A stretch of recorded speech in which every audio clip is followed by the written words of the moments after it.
अच्छा, international date line के बारे में ना बड़ा कंफ्यूजन थी। अच्छा, मैं आपको ना थोड़ा सा अर्थ की बताना चाहता हूँ, ना थोड़ी सी मजीद बातें बताना चाहता हूँ। अर्थ की एक आल्टीट्यूड होगा, यानी अर्थ का ये लोएस्ट पॉइंट होगा और अर्थ का ये हाईएस्ट पॉइंट होगा। अर्थ का ये लोएस्ट पॉइंट होगा और अर्थ का ये हाईएस्ट पॉइंट होगा। ऐसे ही होगा ना। और क्योंकि ये एक कंट्रीज है इसमें डिफरेंट, तो इस तरीके से कोई कंट्री भी हाईएस्ट कंट्री होगा, कोई कंट्री भी एक हाईएस्ट कंट्री होगा। और वो जो कंट्री होगा शायद उसका कैपिटल भी कोई हाईएस्ट कैपिटल हो सकता है। कोई कैपिटल भी ऐसा हो सकता है, शायद उसी कंट्री का कैपिटल हाईएस्ट हो या किसी और कंट्री का कैपिटल उसी लाइन में हाईएस्ट हो। मैं बता रहा हूँ, ये बातें मैं समझा दूंगा, मैं वैसे बता रहा हूँ। अच्छा, उसके बाद कोई माउंटेन पीक भी होगी जो अर्थ पे हाईएस्ट होगी, हाईएस्ट एलिवेशन पर होगी। एलिवेशन, एलिवेशन का मतलब ऐसे सीधा ऐसे जो है ना वर्टिकली कैसे अर्थ का जो है ना वो है अलाइनमेंट। अच्छा, और अर्थ गोल है समझने की खातिर, तो अर्थ की जो फ्रंट साइड होगी उसकी बैक साइड पर भी कुछ होगा।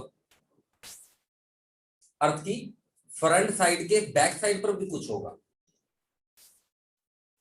यहां पर फिर मैं ना एक बात लिखता हूं, ये रट लो अभी जरा, अभी वैसे ही अभी क्लियर कर दूंगा ये बात।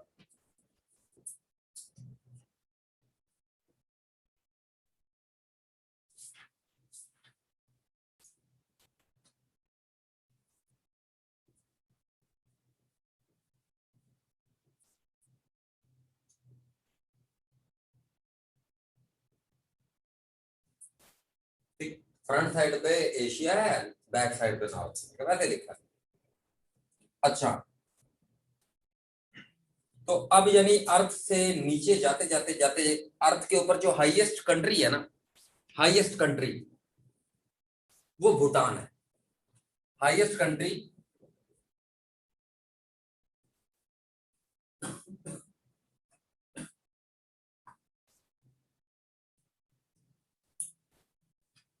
अभी देखते हैं है कि नहीं, अभी देखते हैं, अभी देखते हैं। अच्छा, उसके बाद हाईएस्ट कैपिटल ना,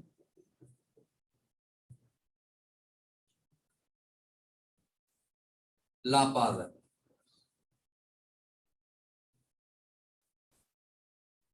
अभी देखेंगे कि है कि नहीं।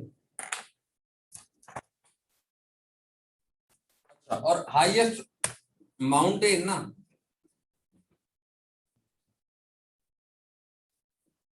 एवरेस्ट है।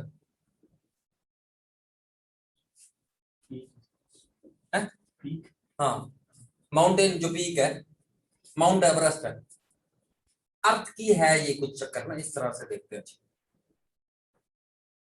अच्छा, यानी मैंने फजूल से बातें लिख दी कि फ्रंट साइड पर अर्थ के एशिया है और तैयब भाई नहीं आ रहा है, इधर आ जा।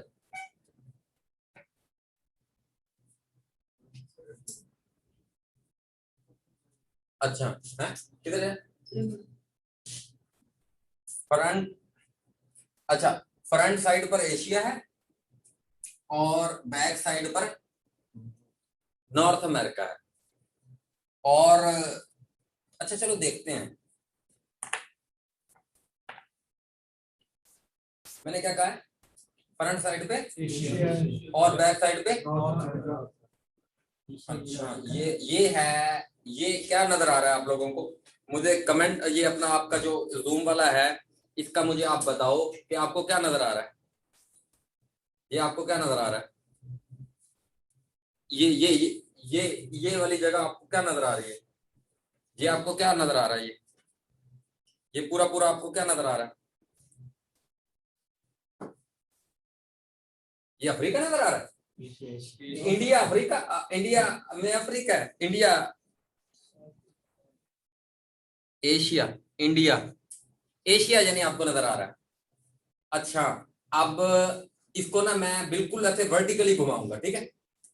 इसकी बैक पर ये इंडिया है, ये इंडिया है, इसकी बैक ये बनती है ना इंडिया की, एशिया की बैक ये बनती है, एशिया की बैक ये बनती है। चलो देखते हैं ये क्या है, ठीक है, देखते हैं ये क्या है। ये आपको क्या नजर आया? ये वो जो ये आपको क्या नजर आया? नॉर्थ। ये थोड़ा सा इधर से हटा लेता हूं। क्या नजर आया? North America. ठीक है, अर्थ ऐसी है, याद रखना। अच्छा, अब क्लियर होगी ना? ये एक बात मैंने पॉइंट बताया आपको, ये अभी रख, चुप करके इस पॉइंट को संभाल के रखो कि एशिया की बैक साइड पर क्या है? नॉर्थ अमेरिका है। ये पॉइंट नंबर 1, ये मैंने दिखाया है आपको। लेकिन ये जो स्टेट सपाट मैप होता है उसके ऊपर ये चीज दिखाई जा सकती है। कैसे दिखाऊंगा? एक सीधे फ्लैट पेपर के ऊपर कैसे दिखाऊं कि इस फ्लैट पेपर के पीछे क्या है? कैसे दिखाऊं? नहीं दिखा सकता। तो ये 3 डायमेंशनल में है। एक यानी आपका सर्कुलर है। क्लियर हो गया ये पॉइंट? किसी को मसला? किसी को इस पॉइंट में मसला? क्लियर हो गया और मैंने आप पे दिखा दिया। अब ये आपका कंट्री है एक, ये वाला अगर किसी को नजर आ रहा है, ये वाला कंट्री भूटान है। ठीक है, अब ना मैं थोड़ा सा मैप आपको ड्रॉ करके दिखाता हूं।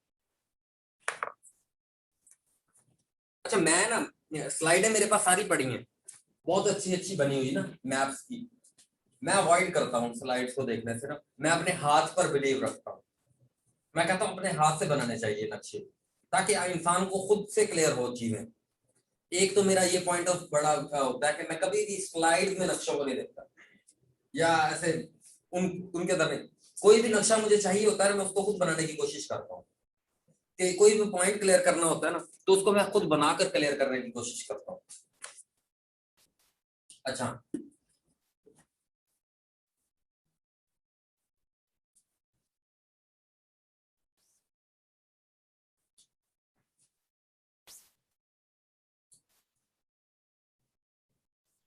जब पाकिस्तान को इसलिए बनाता हूँ कि पाकिस्तान ताकि आपको याद रहे, ये हमारा अपना मुल्क है और इसके बारे में हमें पता होना चाहिए।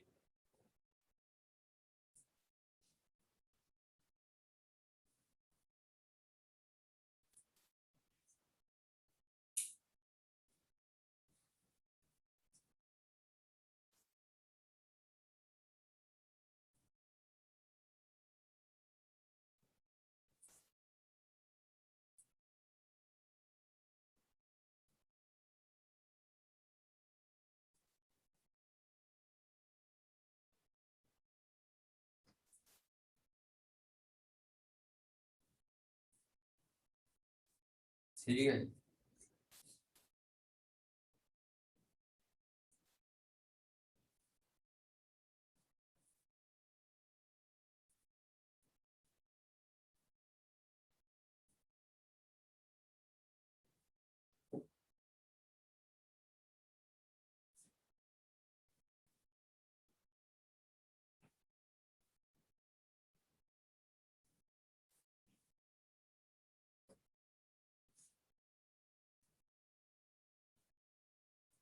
अच्छा, ये पाकिस्तान है, ये इंडिया है, ये बांग्लादेश है, ये है भूटान। अच्छा, सही सही।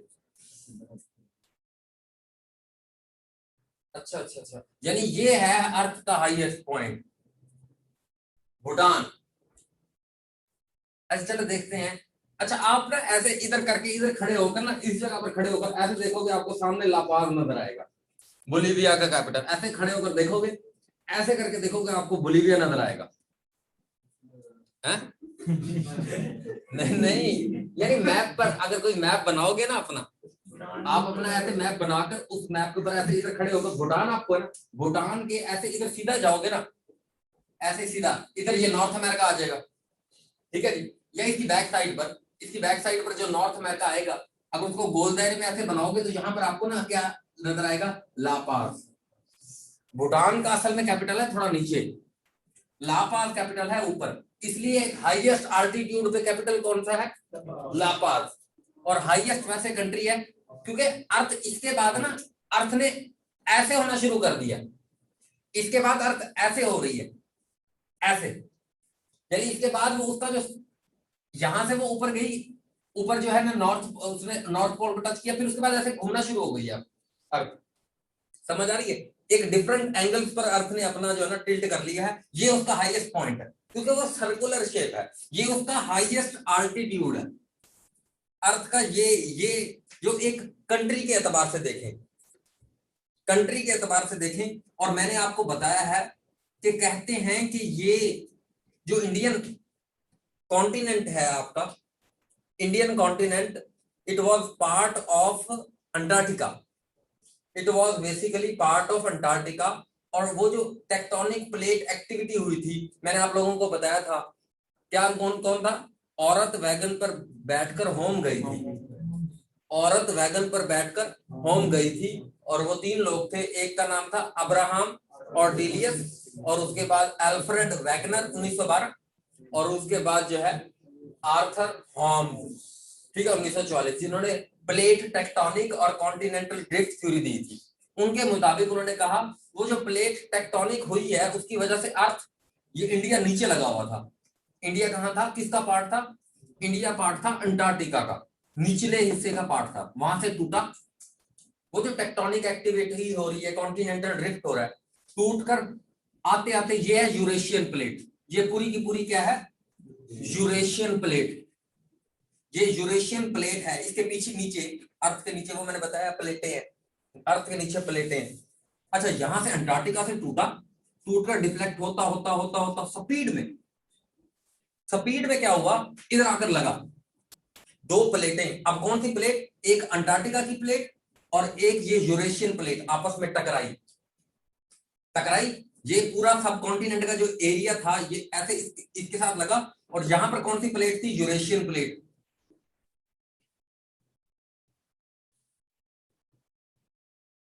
और ये कौन सी प्लेट है, इंडियन प्लेट, ये इंडियन प्लेट। ये दोनों जब आपस में टकराई तो फिर क्या बना, हिमालय माउंटेन रेंज। ये हिमालय माउंटेन रेंज इन्हीं प्लेटों के टकराने की वजह से, मैंने बताया था ना, जब 2 प्लेटें, 2 गाड़ियां जब आपस में से टकराती हैं तो उसकी एक चीज ऐसे ऊपर निकल आती है, तो यही हुआ था। वो जो 2 टेक्टोनिक प्लेट ऐसे टकराई थी ना, तो ये तो उसका हाईएस्ट कंट्री बन गया, लेकिन उसका हाईएस्ट पॉइंट यहीं पर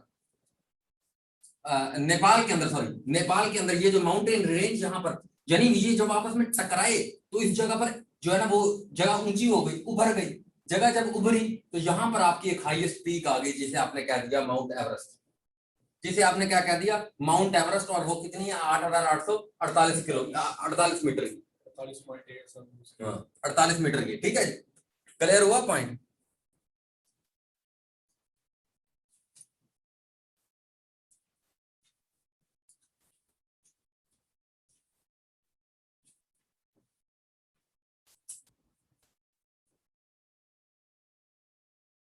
मतलब उस टाइम एशिया, हाँ यार,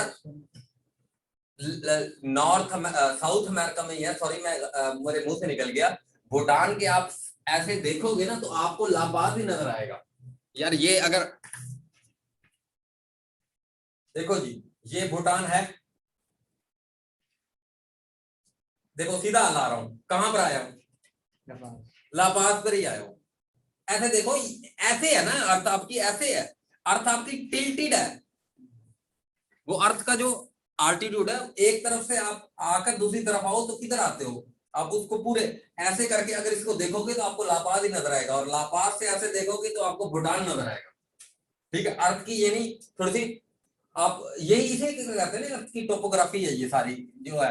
और फिर उसका जो एक्सट्रीम पॉइंट है वो कौन सा है, नॉर्थ पोल और साउथ पोल, ठीक है, नॉर्थ पोल और साउथ पोल। अच्छा, अब ये तो बातें हो गई सारी की सारी हाईएस्ट लोएस्ट पॉइंट की, बात अपनी तो वही रह गई अंदर कि यार ये प्राइम मेरिडियन और international date line, prime meridian और इंटरनेशनल डेट लाइन। अब देखो प्राइम मेरिडियन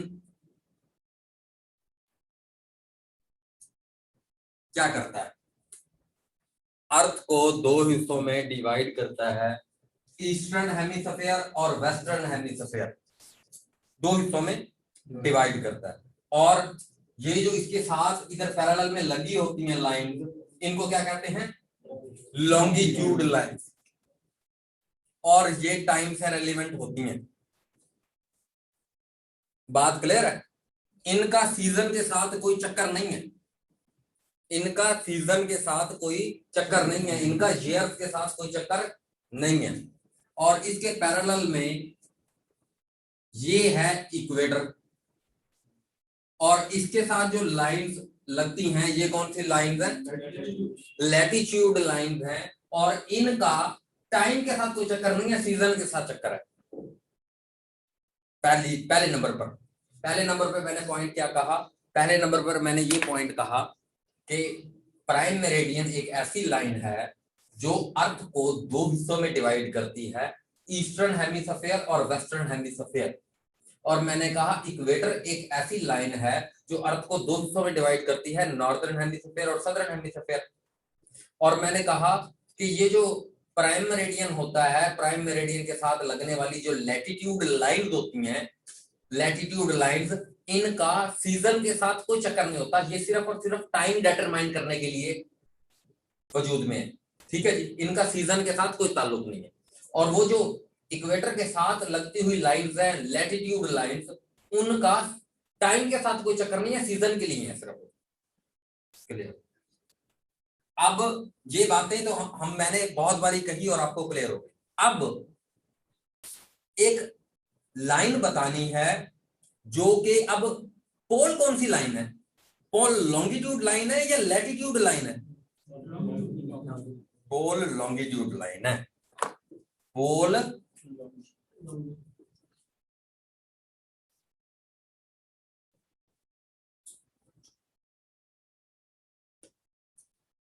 अच्छा, पोल लॉन्गिट्यूड लाइन है, इसलिए दो पोल हैं, एक नॉर्थ है और एक साउथ है। हाँ, सही सही सही सही सही, समझ आई? यानी वो जो हम बातें कर रहे थे कि लैटिट्यूड लाइन जो है वो कितनी होती है, 180 होती हैं, और लॉन्गिट्यूड, यानी लैटिट्यूड तो एक पूरी अर्थ को कवर कर लेती है और लॉन्गिट्यूड दो, और इसलिए पोल भी दो। अच्छा, पोल भी यानी दो है, एक नॉर्थ पोल है, यानी ऐसे होता होगा, हाइपोथेटिकली सोचते हैं, ऐसे होता होगा, ये एक यहां से नॉर्थ से आता होगा, यहां पर लगता होगा, फिर एक इधर से इधर आता होगा, ऐसा पोल होगा कुछ, दो पोल, क्योंकि पूरी अर्थ को फ्रंट से भी कवर करना है, बैक से भी कवर करना है। एक पोल इधर से शुरू हुआ इधर, और इधर से शुरू हुआ इधर होता होगा, ऐसा होता होगा।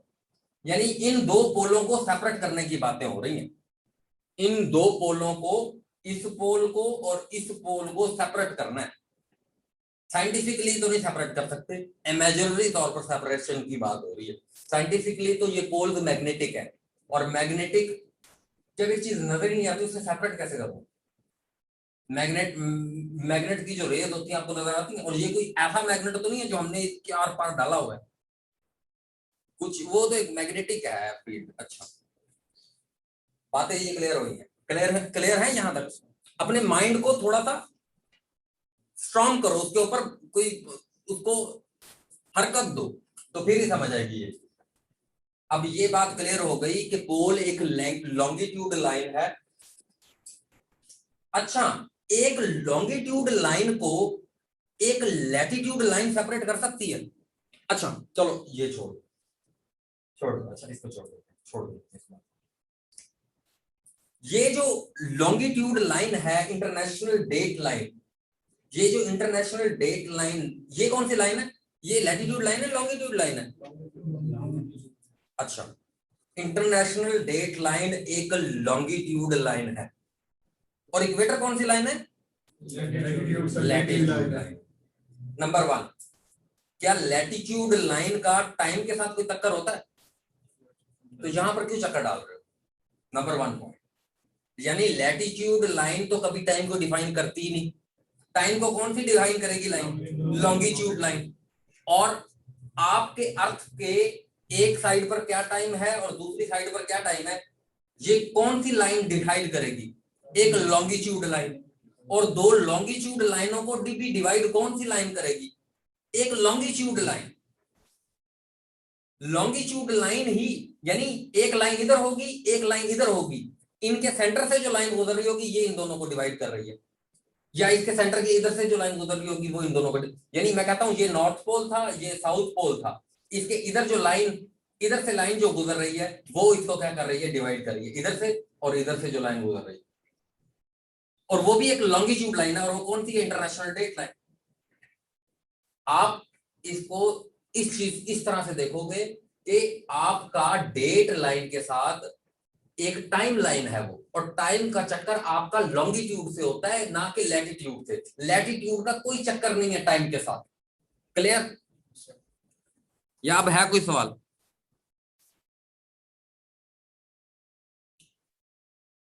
बुर्किना फासो का कैपिटल है ओगा मोगा डोगा जू। ये क्रिस्टल क्लियर। ठीक है, इन चीजों को देखोगे, सोचोगे, अपने दिमाग पे जोर दोगे तो फिर चीजें ये क्लियर होंगी। ठीक है, वरना नहीं होंगी।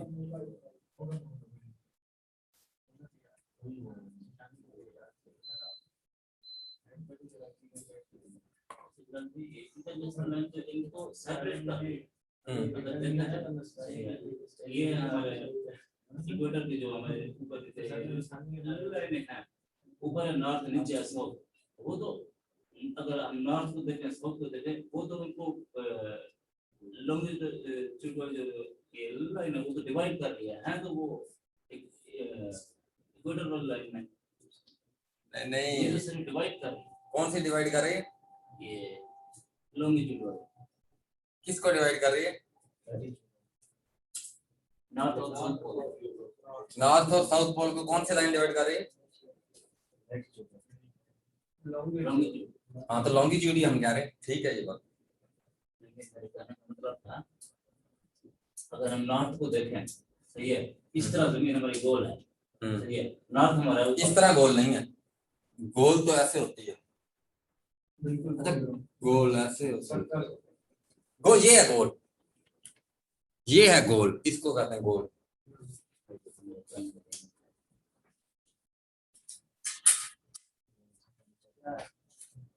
ये है गोल। ये देखिए हमारे इस तरह बनेगा ना, ये इस तरह ऊपर नीचे मिला के इस तरह बनेगा ना ये नॉर्थ, सही है।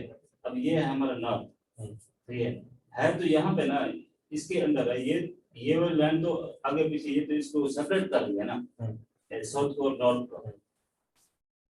अगर इस तरह देखिए है तो हमारा ये वाली लाइन है, ठीक है, ये तो इसको कवर कर रही है नॉर्थ को, ये तो डिवाइड कर रही है, जा रही है, डिवाइड कहाँ कर रही है? यानी ये अलग है लाइनें, वो अलग है लाइनें। अलग ही। हाँ, ये वो सर्कल बाद में देखेंगे। ये तो बड़ा ही लॉजिकल पॉइंट। देखो मैं कह रहा हूँ ये लाइनें डिफरेंट है। ये लाइनें हमने हाइपोथेटिकली पहली बात है लगाई हुई है, ये है नहीं, ये इमेजिनरी लाइंस हैं। आप समझ रहे हो कि ये हैं, ऐसा कुछ है नहीं, ये है सब कुछ इमेजिनरी। और ये इसका एक अलग काम है, इसका एक अलग काम है। ये जो लाइन है ना, इनका एक काम अलग है, और इनका जो काम है, इनका काम ये है लैटिट्यूड लाइन और ये है लॉन्गिट्यूड लाइन। आप लोग ये कह रहे हो कि इंटर जो आपका नॉर्थ पोल है और साउथ पोल है उसको ये वाली इक्वेटर वाली लाइन जो है वो सेपरेट कर रही है। मैंने तो पहली बात ये की कि नॉर्थ पोल और साउथ पोल ये कोई इस तरह की लाइनें हैं ही नहीं। ये वाली लाइनें नॉर्थ पोल और साउथ पोल है ही नहीं। नॉर्थ पोल और साउथ पोल एक मैग्नेटिक लाइन है, और मैग्नेटिक फील्ड आपको नजर नहीं आती। जो चीज नजर ही नहीं आती उसको ये वाली जो इमेजिनरी लाइनें हैं कैसे डिवाइड कर सकती हैं? और वैसे भी हमने तो सिंपल बात की कि इक्वेटर लाइन क्या करती है, आपकी अर्थ को दो हिस्सों में डिवाइड कर देती है, एक नॉर्दर्न हेमिस्फीयर और एक सदर्न हेमिस्फीयर, और इसका कोई ताल्लुक नहीं है किस चीज के साथ, टाइम के साथ। टाइम के साथ इसका कोई ताल्लुक नहीं है। और मैंने कहा कि यानी अब फॉर एग्जाम्पल मैं कहूं इसी तरफ मैंने इसके साथ ही लगाई होती है ना, इसी के साथ, इसी जगह पर ऐसे साथ लगी होती हैं, लेकिन वो हम इसलिए इकट्ठा लगाते हैं क्योंकि हमने नेविगेट करना है आपको कि हम किस जगह पर अर्थ के खड़े हैं, इसलिए सिर्फ, वरना इनका आपस में कोई ताल्लुक नहीं है कि ये वो जो लैटिट्यूड लाइंस है उनका डिफरेंट काम है और लॉन्गिट्यूड लाइंस जो है उनका डिफरेंट काम है। अच्छा, अब ना आज हम थोड़ा सा पढ़ते हैं यूरोप का मैप। ठीक है जी, आज थोड़ा सा लोगों ने टाइम ज़ाया किया है तो आप उसकी पादाश में आपको थोड़ा ज्यादा बैठना पड़ेगा। आप उसकी पादाश में देखो, कॉन्सेप्ट क्लियर करने हैं, सवाल पूछने हैं, तो अगर पूरी गाइडेंस लेनी है, हर सवाल का जवाब चाहिए, तो वजह उसके लिए क्या सर्व करना पड़ेगा, क्या कुर्बान करना पड़ेगा, टाइम देना पड़ेगा। ठीक है, मेरी स्पीड स्लो चाहिए, मेरी परफॉर्मेंस मजीद इनहांस चाहिए, मुझे आराम आराम से बोलता हुआ देखना चाहते हो, तो इसके लिए क्या कुर्बान करना पड़ेगा, टाइम। मेरे पास आराम से बोलने की भी कैपेबिलिटी है अल्हम्दुलिल्लाह, अल्लाह पाक ने ज़बान दी है जब, और आराम आराम से समझा भी सकता हूँ, एक एक पॉइंट को क्लियर भी कर सकता हूँ, लेकिन उसके लिए धीरज, सब्र और जो है ना ये चीजें चाहिए होंगी, और टाइम जो है वो चाहिए होगा। अच्छा, तो ये अब बातें क्लियर हो गई। ठीक है जी, इंटरनेशनल डेडलाइन और नॉर्थ पोल और साउथ पोल। नॉर्थ पोल और साउथ पोल को कौन सी लाइन डिवाइड करती है? It can not be divided. अगर ये वाला ऑप्शन आया हुआ है तो ये लगाओगे, अगर नन ऑफ दीज आया हुआ है तो नन ऑफ दीज लगाओगे। ठीक है जी, और अगर नन ऑफ दीज नहीं आया हुआ, इंटरनेशनल डेट लाइन आया हुआ है, तो ये लगाओगे। ठीक है, और अगर छोड़ भी दोगे तो फिर भी ठीक है, हम इकट्ठे सारे मिलकर करेंगे मेल पीपीएससी को। ठीक है जी, और मैं उसको प्रूव दूंगा कि ये कैसे सेपरेट हो सकती है। ठीक है जी, हम इकट्ठे मिलकर सेपरेट उनको बताएंगे कि ये सवाल ही गलत है, एंड अपने एमसीक्यू बैंक से ये वाला सवाल एक्सक्लूड कर दो। ठीक है जी, टेंशन ना लो।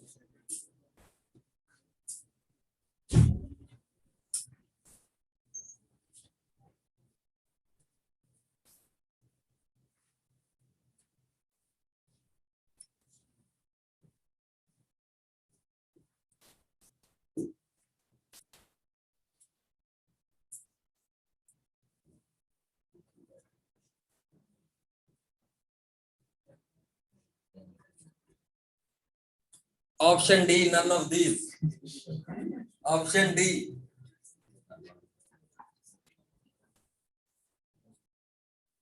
अच्छा जी, स्लो क्रो गो से माँ अल मौज, सब लोगों को ये करना आ जाएगा।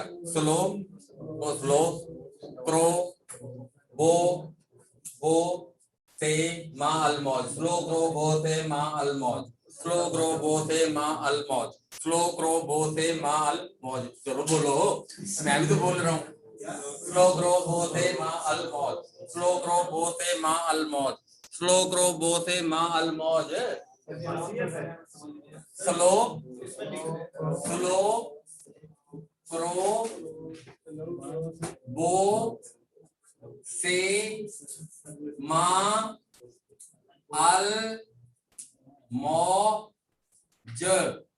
स्लो क्रो बो से माँ अल मौज, स्लो क्रो बो से माँ अल मौज, स्लो क्रो बो से माँ अल मौज, स्लो क्रो बो से माँ अल मौज, स्लो क्रो बो से माँ अल मौज, माँ अल मौज, स्लो क्रो बो से माँ अल मौज, स्लो क्रो बो से माँ अल मौज, स्लो क्रो बो से माँ अल मौज, स्लो क्रो बो से माँ अल मौज, स्लो क्रो बो से माँ अल मौज, माँ अल मौज। अच्छा जी, ये आपका स्लो क्रो बो से माँ अल मौज, ये स्लो से बन गया जी आपका स्लोवेनिया, क्रो से बन गया क्रोशिया, बो से बन गया बोस्निया, से बन गया सर्बिया, माँ से बन गया मैसिडोनिया, और अल से बन गया अल्बानिया, मो से बन गया मॉन्टीनीग्रो, और जी से बन गया ग्रीस।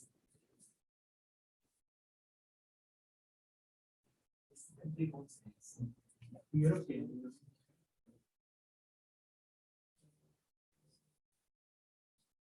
स्लोक्रोबोसेमा अल्मोज, स्लोक्रोबोसेमा अल्मोज, ये कंट्रियां। स्लो से बन गया स्लोवेनिया,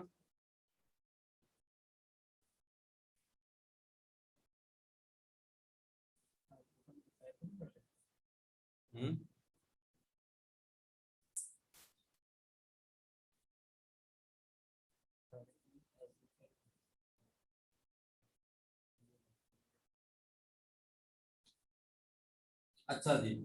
स्लोवेनिया का कैपिटल है लुब्जाना, लुब्जाना। क्रोएशिया का कैपिटल है ज़ाग्रेब। बोस्निया के कैपिटल है, असल में ना बोस्निया के लोगों ने ना बहुत ज्यादा बेचारों ने तकलीफें और अजियतें बर्दाश्त की हैं। ये सर्बिया के जो लोग थे ना, ये इनके ऊपर बम गिराते थे। बेलग्रेड, ग्रेड हैंड ग्रेनेड नहीं होते, हैंड ग्रेनेड, बेलग्रेड गिराते थे। तो इनके लोगों को, बोस्निया के लोगों को सबने कहा सारा जीवो, जितना है ना उतना जीवो, सारा जीवो, सारा जीवो। सर्बिया के लोगों ने इनके ऊपर क्या फेंके, बेलग्रेड, और फिर इन्हें बोस्निया मुसलमानों के मुल्क का बेचारा, तो इसे फिर हम मुसलमानों ने कहा कि सारा जीवो, जितना जीना है सारा जीवो। तुम्हारे ऊपर ग्रेड तो पहले ही गिर रहे हैं, बम, हैंड गन रेड तो तुम्हारे ऊपर पहले ही गिर रहे हैं। मैसिडोनिया का, हाँ आप पूछो फार्मूले। स्कॉप जे, स्कॉप जे, ठीक है जी। अल्बानिया में हमारा तिराना बजता है। मॉन्टीनीग्रो का पोर्टगोरिका, पोर्टगोरिका, पोर्टगोरिका, रिका। ग्रीस का एथेंस, पोर्टगोरिका।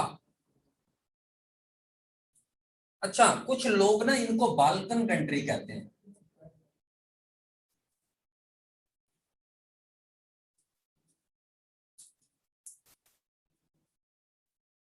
अच्छा, कुछ लोग ना इनको बाल्कन कंट्रीज कहते हैं, लेकिन मैं कहता हूं ये नाम इनका गलत है। मैं कहता हूं इनका ये नाम गलत है। इनका नाम ये बाल्कन कंट्री क्यों पड़ा, क्योंकि इनके अंदर एक माउंटेन है, बाल्कन माउंटेन।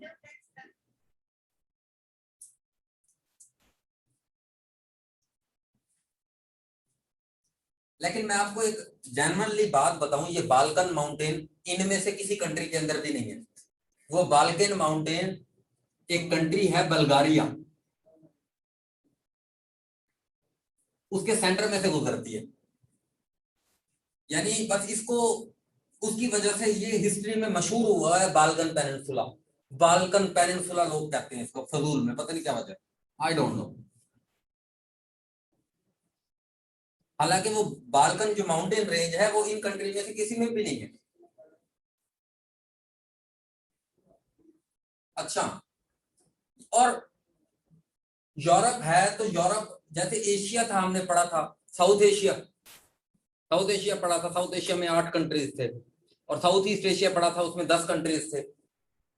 ठीक है जी। और फिर हमने साउथ ईस्ट पढ़ा था, साउथ पढ़ा था, वेस्टर्न एशियन कंट्रीज पढ़े थे, जिनमें वो मिडिल ईस्टर्न कंट्रीज भी आ गए थे, तुर्की शुर्की ये तो वो। फिर हमने नॉर्थ एशिया कंट्री भी देखे थे, सारे कंट्रीज को देखे थे। इसी तरीके से यूरोप में भी होगा, कुछ साउथ के कंट्री होंगे और कुछ हमारी सेंट्रल एशियन स्टेट्स थी, इधर भी ऐसे होगा। कुछ सेंट्रल यूरोप होगा, कुछ ईस्ट यूरोप होगा, कुछ वेस्ट यूरोप होगा, ठीक है ना।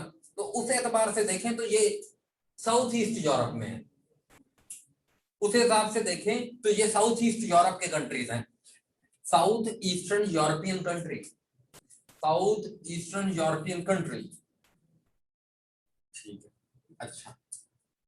अब हम थोड़ा सा यूरोप का मैप ड्रॉ करते हैं, कोशिश करते हैं, गंदा ड्रॉ करेंगे आज, ऐसा ऐसा उसको इम्प्रूव करेंगे, क्योंकि हमारे लिए थोड़ी है कि हम अच्छा मैप ड्रॉ करें। आज तो गंदा है ना, तस्वीर बना लो बना। मैं ना आप लोगों को तमाम कंट्रीज से रोशनास कराना चाहता हूं, आगाह कराना चाहता हूं, और इन तमाम कंट्रीज के नाम और मैप मैं चाहता हूं कि आप तमाम लोग भी अच्छे तरीके से बनाएं, ताकि जब मैं इनकी हिस्ट्रियां कनेक्ट कर रहा हूं तो आपके जहन में यही ना हो कि हमें तो भाई मुल्कों के नाम ही नहीं आते, इनकी हिस्ट्रियां कैसे करें। तो अपनी तशफ़ी, अपनी तसल्ली के लिए वो तमाम ममालिक जिनके नाम जरूरी हैं, मैं उनके नाम आपको लिखवा रहा हूँ, ठीक है। इसमें ना, इसमें यार 2 ऐड कर लो, कोसोवो, प्रिस्टीनिया, एक ही बस ऐड करो, कोसोवो प्रिस्टीनिया, कोसोवो प्रिस्टीनिया, कोसोवो प्रिस्टीनिया। मैं अपनी तशफ़ी, अपनी तसल्ली के लिए सिर्फ ये आपको कंट्रीज के नाम, क्योंकि कल को ये ना हो, कल को मुझे कोई ये ना कहे कि सर हमें तो कंट्रीज के नाम ही नहीं आते थे, आपने इतनी बड़ी बड़ी इनकी हिस्ट्रियां बता दी हमें। आराम से पढ़ा रहा हूँ, बिल्कुल स्लो पढ़ा रहा हूँ, बिल्कुल आराम से कंट्रीज के नाम पहले बता रहा हूँ, ठीक है जी। पूरी कंट्री, फिर उनके मैप बनवा रहा हूँ। अगर आप नहीं बनाते, ये काम नहीं करते और फिर नहीं कर सकते, तो फिर ये आपका एरर होगा, ना कि मेरा, ठीक है जी। आराम से करा रहा हूँ। पहले जो 14 दिन मैंने गुस्ताखी की है तेज कराने की, उसकी भी मैं जो है ना वो करूंगा इंशाल्लाह। और इंशाल्लाह ऐसी बात नहीं है कि कोर्स नहीं कवर कराऊंगा, कोर्स भी कवर होगा अल्लाह ताला के फजल से। क्योंकि अब ना पीपीएससी का जो मुझे रवैया लग रहा है, बड़ा स्लो डाउन है पीपीएससी का रवैया, यानी उसका मूड नहीं है कोई मेजर पेपर कंडक्ट करने का अभी ईद तक। वो अपनी ट्रांसपेरेंसी बस मेक श्योर करना चाह रहा है कि बच्चों को, बेचारे जो इतने जलील हुए हैं, इनको पता चल जाए BPSC back on track, merit 64 65 पर आ गया है। और आप लोग देख लो, हमने अपना पैटर्न भी तब्दील किया है, इंशाल्लाह हम शफाफियत को मेंटेन करने के लिए कोशिश कर रहे हैं। आप लोग अपनी मेहनत पर फोकस करें, ठीक है। आप अपनी मेहनत को तेज करें, आप अपनी प्रेपरेशन दोबारा से करें, जिन्होंने 6 महीने छोड़ दी है वो भी करें, कोई फॉर्मूला निकालें। ये वो एक सिग्नल दे रहा है पीपीएससी ना, आप जरा ले सिग्नल, प्यार का signal.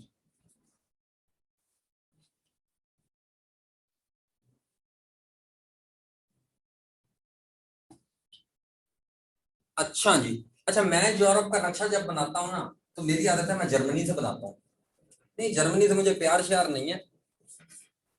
Hello Hitler, hello Hitler, ठीक है।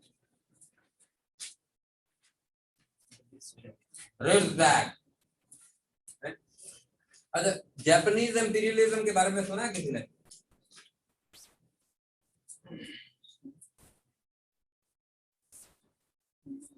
चाइनीज इंपीरियलिज्म के बारे में सुना है किसी ने? अच्छा, हमने जापानीज, चाइनीज और रशियन जो इंपीरियलिज्म है इसको नहीं देखा अभी, है ना। हमने सिर्फ किंगडम देखे हैं कि जमीन पर इंसान कैसे आया, और ये जो इराक वाला है रीजन, इजिप्ट वाला रीजन है, और ये जो एशिया वाला रीजन है, इधर कौन कौन सी डिनासिटीज आई, और रोमन यूरोप के रीजन हमने देखे। ना हमने रशिया के रीजन को छेड़ा है कि यहाँ पर क्या था एंशिएंट टाइम में, और ना हमने चाइना के रीजन को छेड़ा है, और ना हमने जापान के रीजन को छेड़ा। अभी हमने ये 3 रीजन, क्योंकि इन 3 रीजन को मुझे पता है मैं एक दिन में आपको समझा सकता हूँ, हमने उसमें से ज्यादा नहीं करना ना। हमने सिर्फ और सिर्फ ये देखना है कि पहले ज़ियाद डायनासिटी थी, फिर जोर डायनासिटी थी, फिर हान डायनासिटी थी, ये सारी डायनासिटीज थी। इन्होंने राइटिंग को इन्वेंट कैसे किया, किसे हल्का फुल्का, बल हल्का फुल्का। होकिशावा कोड क्या था जापानीज इंपीरियलिज्म का? जापानीज इंपीरियलिज्म 660 बीसी में कायम हुई, और ये सबसे ओल्डेस्ट थी, ये तो वो एंड ऑल दैट। हमने ये चीजें सिर्फ और सिर्फ इसमें देखनी है, हमने जापानीज इंपीरियलिज्म में इतना ज्यादा नहीं जाना। और रशिया को भी हमने रोमनोव डायनासिटी के अंदर हमने ज्यादा जो है ना फोकस करना है कि रोमनोव डायनासिटी किस तरीके से आई, किस तरीके से इसने जो है ना मामला को टेकअप किया। और इससे पहले हल्का सा हम देखेंगे, ताकि आप हिस्ट्री को पूरे तरीके से कनेक्ट कर लो, पूरी अर्थ सरफेस के ऊपर क्या था। और अफ्रीका को भी हमने देखा है, अफ्रीका की हमने कार्थेजियन एम्पायर देखी है, मालियन एम्पायर देखी है, नाम हमने देखा है भाई इधर थी। हमें पता चला है कि ओल्ड एंशिएंट टाइम पर कार्थेजियन एक एम्पायर थी, उसका जनरल हैनिबल था, बहुत मशहूर, कोई लेजेंडरी कैरेक्टर था जिसने प्यूनिक वॉर में जो है रोम को फतह कर लिया था। हमने इतना हिस्ट्री को देखा है और इतना ही देखना है हमने, इससे ज्यादा हमने नहीं जाना, इसमें फर्दर नहीं करना। अगर इसमें से सवाल पूछा जाएगा तो यही कि मशहूर जी कारथेज सिटी कहां पर है, ठीक है जी, tunisia में। वॉलीबस सिटी कहां पर है जी, फैस सिटी कहां पर है, ठीक है जी, इस तरीके के नाबलस सिटी कहां पर है। और हमने फिर हाँ ये है कि जो इजराइल और फलस्तीन के मैंने थोड़े से इलाके बताए हैं, इनके ऊपर हमने फोकस किया है, क्योंकि ये अब करंट सिनेरियो में, ये देख लो जब से कायनात बनी है ना, ये इलाका अहम है और हमने वहीं से शुरू किया, हजरत आदम से इस्लामियात को। मैं यही कह रहा हूँ, देख लो मैंने आप लोगों के ऊपर कितना प्रेशर डाल दिया, सिर्फ मेरी तारीफों के अलावा भी कुछ काम करना है, यानी अपने अंदर भी ये कैपेबिलिटी पैदा करनी है। यानी ये नहीं वाह यार इसने कैसे कनेक्ट कर दिया, वाह वाह वाह वाह वाह, खुद भी सीखो भाई, आप भी कर सकते हो। मैंने आपको शेयर कर दिया कि यार ऐसे कनेक्ट किया जा सकता है, यानी मैंने एक तरीका बता दिया, आप इससे बेहतर कर सकते हो, you can connect that better. क्योंकि मेरे ऊपर तो रिस्पॉन्सिबिलिटीज है, मैंने आप लोगों को, इतने लोगों को पढ़ाना है, आप तो इंडिविजुअली काम कर रहे हो उसके ऊपर। आप लोग इंडिविजुअली एक बंदे हो, आपका मकसद ही ये है कि पेपर में नाम लाना है, तैयारी करनी है, आप तो यू कैन गो फर्दर, आप उसमें मजीद आगे जा सकते हो कि यार इसकी थोड़ी सी और डिटेल लिख लेते हैं, इसको मजीद कनेक्ट करते हैं, कोई अगर मैंने डॉट छोड़ दिया इसको मजीद कनेक्ट कर लेते हैं यार। ये नहीं कि सिर्फ और सिर्फ हाँ अगर स्पीड लगानी है तो फिर जो मैंने पढ़ा दिया वो इनफ है, एंशिएंट हिस्ट्री में वहां से आगे नहीं आएगा, अलेक्जेंडर द ग्रेट में जो मैंने पढ़ा दिया वही आएगा बस। अच्छा बिस्मिल्लाहिर्रहमानिर्रहीम, ठीक है, मुझे पता है ये सारे सवालात हमारे जहनों में हैं, ये चीजें हम कंफ्यूज होते रहते हैं, ये चीजें हम सोचते रहते हैं, मुझे आप लोगों की तकलीफ का बिल्कुल अंदाजा है, लेकिन इस तकलीफ को हल कैसे किया जा सकता है, अपने अंदर इल्म भर दो। जैसे आप लोग इल्म की कदर करते हुए मुझे आपने जो है ना इतना मशहूर कर दिया कि यानी पाकिस्तानी नौजवान, पाकिस्तानी हम लोगों के अंदर अल्हम्दुलिल्लाह, हमें अल्लाह का शुक्र अदा करना चाहिए कि हमारे अंदर इतनी है कि हम तालीम की कदर तो करते हैं ना, कम से कम कि यार कोई अगर गुलगश्त कॉलोनी गली नंबर 2 के अंदर बैठा है, अगर उसने भी कोई बात बोल दिया तो आप लोग सब उसके ऊपर झपट रहे हो, पूरे पंजाब में जी उसके ऊपर जी जो है ना लगे हुए लोग यार, कॉल कर रहे हैं, देख रहे हैं, चैनल को ग्रो करवा रहे हैं यार, कि यार ये अप्रिशिएट कर रहे हैं लोग। तो आप यानी तालीम की पावर देखो, इल्म की पावर देखो, ये जब आपके अंदर घुसेगा ना तो ये आपके अंदर इंप्रूवमेंट लाएगा, लेकिन पहले आपको पागल करेगा ये इल्म। जब ताजा ताजा घुसता है ना तो आपको पागल करता है, आपके अंदर एक प्रैक्टिकबिलिटी लाता है, आप सोचने लग जाते हो कि यार ये अलेक्जेंडर कैसे होता होगा, और कैसे यानी डिफरेंट पावर्स ने आपके वर्ल्ड को, दुनिया को कैसे डोमिनेट किया है। फिर आप एक एडमिनिस्ट्रेटर की तरह सोचना शुरू हो जाओगे, यार ये हम एंशिएंट हिस्ट्री पढ़ क्यों रहे हैं, ताकि थ्रू आउट हिस्ट्री जो मशहूर शख्सियात हैं उन्होंने किस तरीके की एडमिनिस्ट्रेशन चलाई, किस तरह के वॉर टैक्टिक्स यूज किए, और किसकी जो फेलियर हुई, कौन फेल हो गया उन टैक्टिक्स में, उन स्ट्रेटजीज में, और कौन पास हो गया। अमेरिकन हिस्ट्री इतनी डिटेल से क्यों पढ़नी होती है, America is the bloody super power, America एक सुपर पावर है, वो कैसे बना है, 1789 में तो आजाद हुआ है, यानी अभी तो आजाद हुआ है 1776 में, 1776 में 4 जुलाई 1776 को तो आजाद हुआ है, 300 साल एक कंट्री को आजाद हुए नहीं हुए, और वो जो है सुपर पावर बनकर बैठ गया। कैसे, यानी आप उनकी स्ट्रेटजीज में से, उनकी एडमिनिस्ट्रेशन में से वो चीजें ढूंढना, इसलिए पढ़ रहे होते हैं हम ये हिस्ट्री, इसलिए ये हम ये पढ़ रहे होते हैं हिस्ट्री। अलेक्जेंडर द ग्रेट ने कैसे 10,000 लोगों के साथ पूरी दुनिया ही फतह कर दी, क्या उसका स्पिरिट था।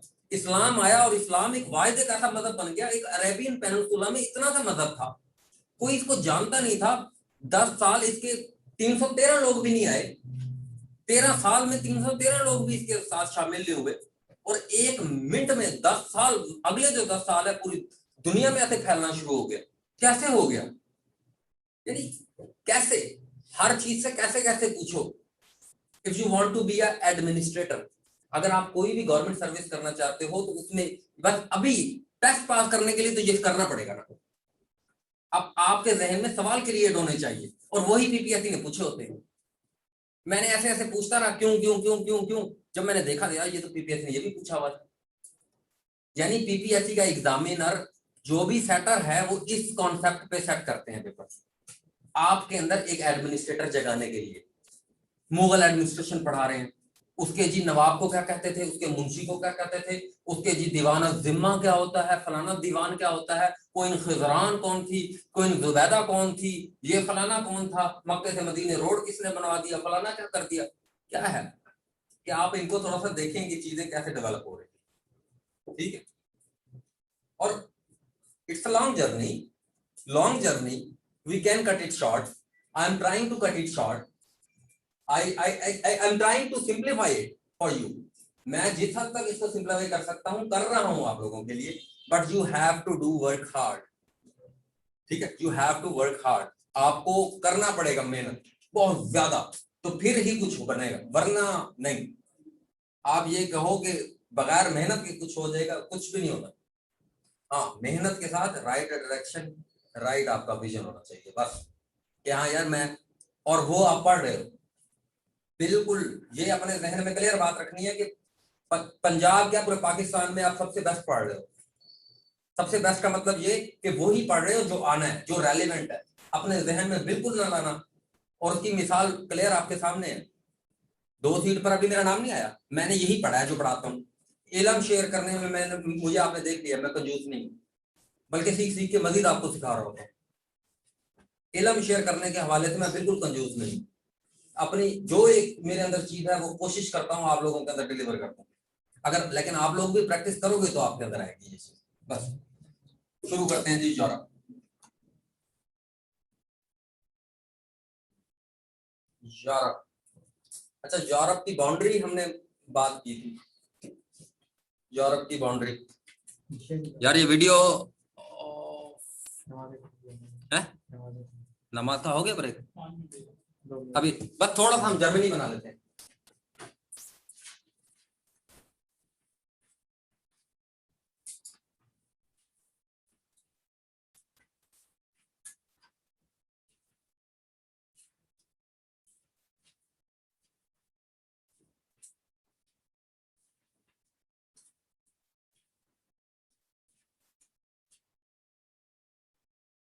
ये जर्मनी है,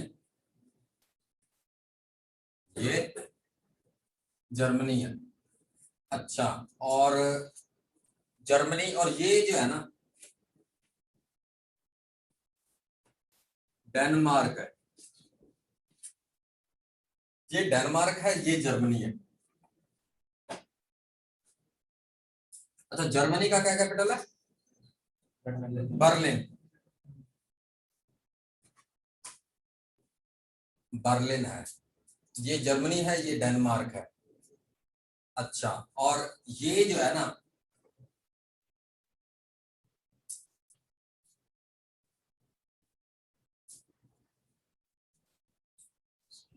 ये क्या है जी? ऑस्ट्रिया, ठीक है जी, ऑस्ट्रिया। उसके बाद ये जो है ना, ऑस्ट्रिया से इधर,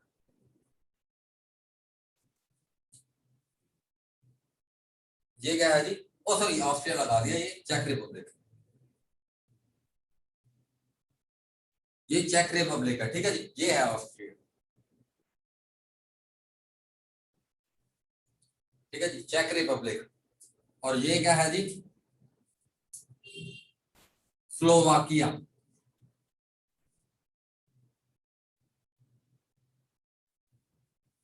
ठीक है जी, स्लोवाकिया। ये ऑस्ट्रिया, और ऑस्ट्रिया और स्विट्जरलैंड के दरमियान कौन सा कंट्री है?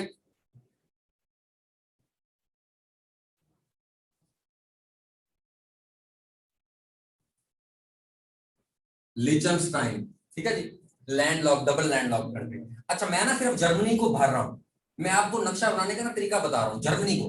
यानी जर्मनी को यहां से बेंड करो, उसके इधर से चेक रिपब्लिक और स्लोवाकिया निकालो, उसके नीचे ऑस्ट्रिया और स्विट्जरलैंड बनाओ, और उसके इस साइड पर नेदरलैंड, उसके इधर बेल्जियम, ठीक है जी, NBL, और इधर लग्जमबर्ग।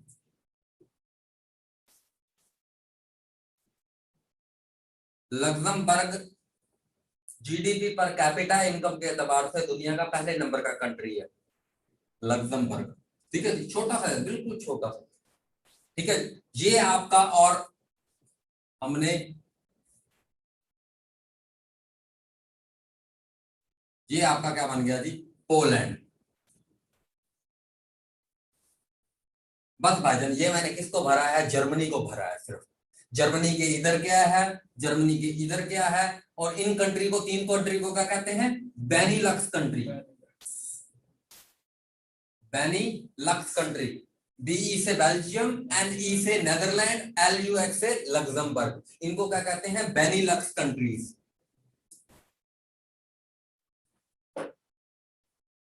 ठीक है जी। और ये चेक रिपब्लिक और स्लोवाकिया, ये 1991 से पहले दोनों एक थे और इनका नाम था चेकोस्लोवाकिया, चेकोस्लोवाकिया। ठीक है जी। और फिर ये दो हिस्सों में तोड़ दिया गया, एक बन गया चेक रिपब्लिक और दूसरा बन गया स्लोवाकिया। इसका बर्लिन और पोलैंड ने 2 बार वार देखी है, पोलैंड ने 2 बार वार देखी है, इसलिए इसका वारसा, वारसा। ठीक है जी। और नेदरलैंड में एक डैम है, कौन सा डैम है, एम्स्टरडैम, एम्स्टरडैम। नेदरलैंड में एक डैम है एम्स्टरडैम। और बेल्जियम ब्रसल, बेल्जियम का ब्रसल। और लग्जमबर्ग का बड़ा आसान, लग्जमबर्ग सिटी।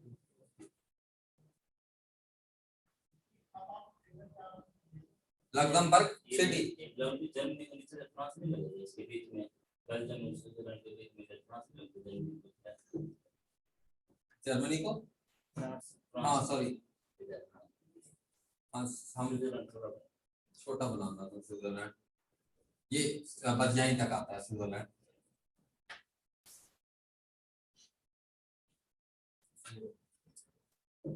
बेल्जियम और हाँ जर्मनी यानी हम लगा देंगे फिर। ठीक है, लग्जमबर्ग और लग्जमबर्ग सिटी। और ऑस्ट्रिया का वियना, ऑस्ट्रिया का वियना। और स्विट्जरलैंड का बर्न। स्विट्जरलैंड जल रहा है, स्विट्जरलैंड जल रहा है, स्विट्जरलैंड जल रहा है। स्लोवाकिया का ब्राटिस्लावा, ब्राटिस्लावा। सलवा नीम को खाइए कभी, बड़ी जबरदस्त है ब्राटिस्लावा, ब्राटिस्लावा, ब्राटिस्लावा। और चेक रिपब्लिक का प्राग। अब नमाज का टाइम हो गया, नमाज के बाद बाकी देखते हैं। तो मैंने कहा बाउंड्री दोबारा बना देते हैं। यूरोप की हम बात कर रहे हैं, यूरोप का हमने बाल्कन पेनिनसुला देख लिया, स्लो ग्रो बोथ अल मौज, और उसके कैपिटल भी हमने देख लिए। और अब हम देख रहे हैं कि यार हर चीज का मैप बनाना बहुत जरूरी है, क्योंकि जर्मनी के अंदर जब मैं रिवर्स को ऐड करूंगा, एल्बे रिवर, ठीक है जी, उसके बाद जो है आपका राइन रिवर, जर्मनी को राइन लैंड भी कहते थे किसी दौर में। और जर्मनी की यूनिफिकेशन 1871 में ओटो वन बिस्मार्क ने जब की, उसको हम पूरे को देखेंगे कि जर्मनी के अंदर ही पहले हॉली रोमन एम्पायर भी हुआ करती थी किसी दौर में। जब हम ओटोवान 1000 एडी में जब ओटोवान यहाँ का किंग बना, मैं इसको सबको जोड़ दूंगा। ठीक है, जर्मनी की यूनिफिकेशन। फिर रिट्सटैग एक एम्पायर बनी। रिट्सटैग जो है 1871 के बाद रिट्सटैग 1, रिट्सटैग 2, रिट्सटैग 3, 1918 से लेकर तक 1933 तक एक एम्पायर बनी। फिर नाज़ी जर्मनी आया, और फिर ये आपका मॉडर्न जो जर्मन रिपब्लिक है, जिसकी चांसलर 4 टाइम चांसलर जो है एंजेला मर्कल है।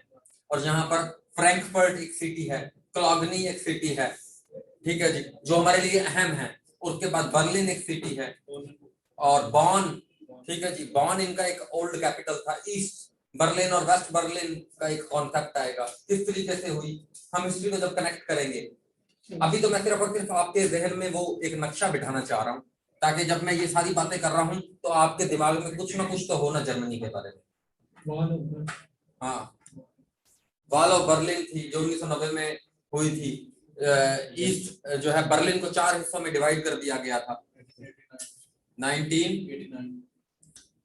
1961 में, वॉल ऑफ बर्लिन 1961 में। तो ये सब कुछ पढ़ना है हमने, बड़ी डिटेल में पढ़ना है, इतनी डिटेल में कि you can never imagine that.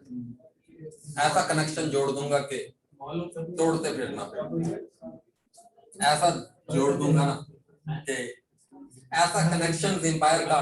Clash of civilization Samuel Huntington ने इतनी बेहतर नहीं लिखी होगी जितनी आप तक पहुंचा देंगे इंशाल्लाह।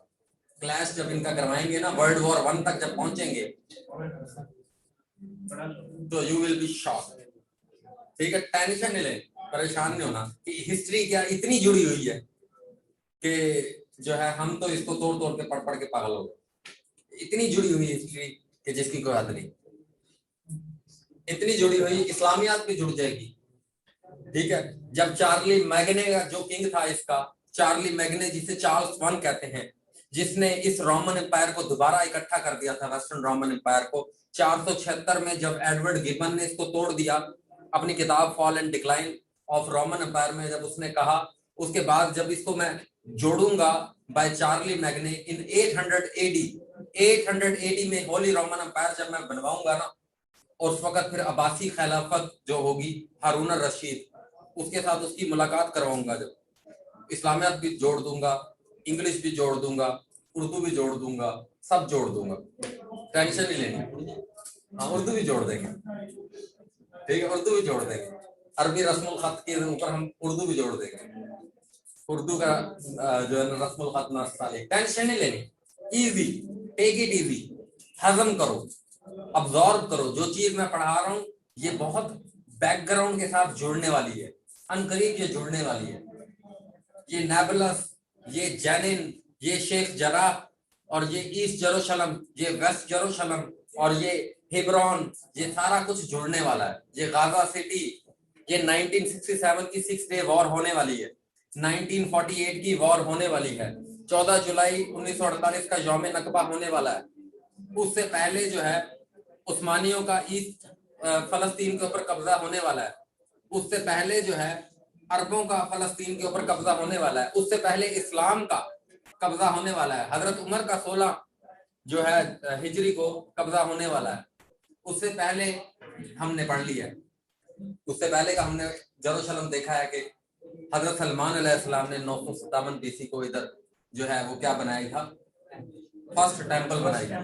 और उससे पहले भी हम पढ़ चुके हैं कि हजरत मूसा ने किस तरीके से इस्लामियत को जोड़ा हुआ है ना, इस्लामियत को हमने ईस्ट जेरूशलम को किस तरीके से, इस्लामियत के लेक्चर में मैंने कितना अच्छे तरीके से आपको समझाने की कोशिश की।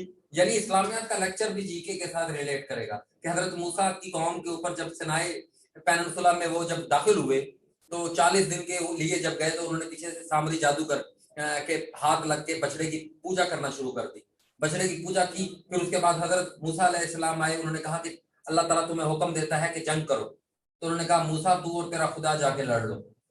फिर जो है उस नाफरमानी और उस जो गुनाह की ताब में उनको 40 साल उस सीना में उस जो है डेजर्ट वाली एरिया में वैगा बाउंड होकर जो है जलील होना पड़ा।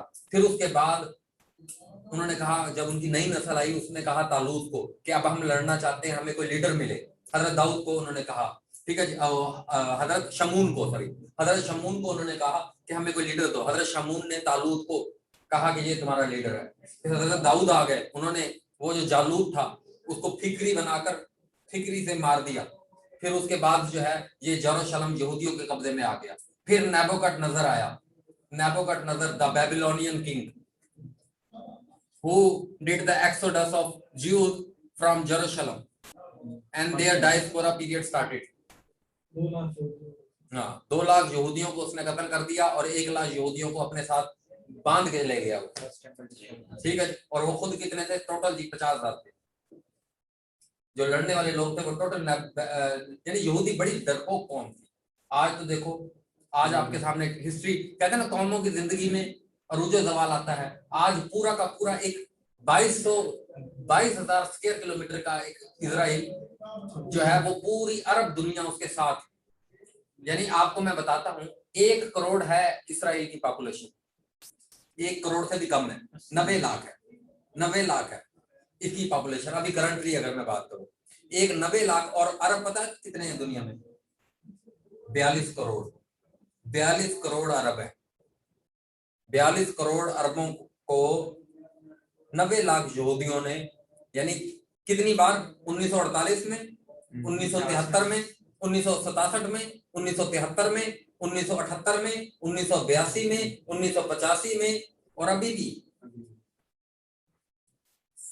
थ्रू आउट हिस्ट्री वो जो है ना 1947 के बाद, 1948 के बाद वो दलील करते आ रहे हैं और उसकी रूट्स आपको वहीं से मिलेंगी। ठीक है, तो अब हम यूरोप की तरफ आ रहे हैं अपने।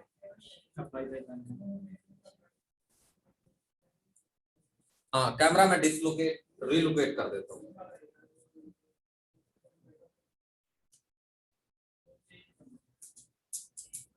चलो जी, कैमरा रिलोकेट हो गया।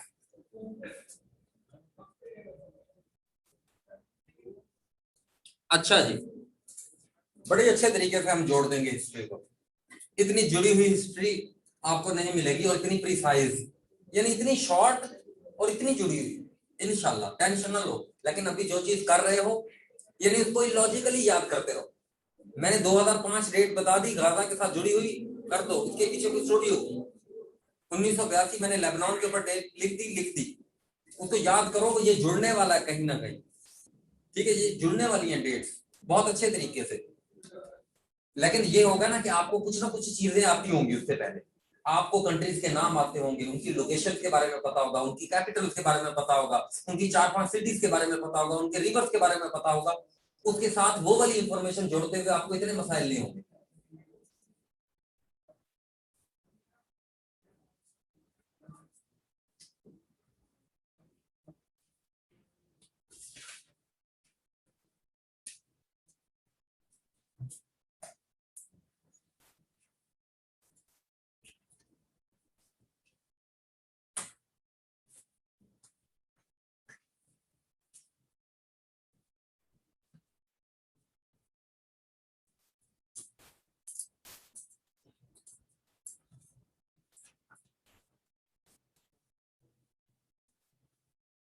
फिर जर्मनी को जोड़ रहा हूं।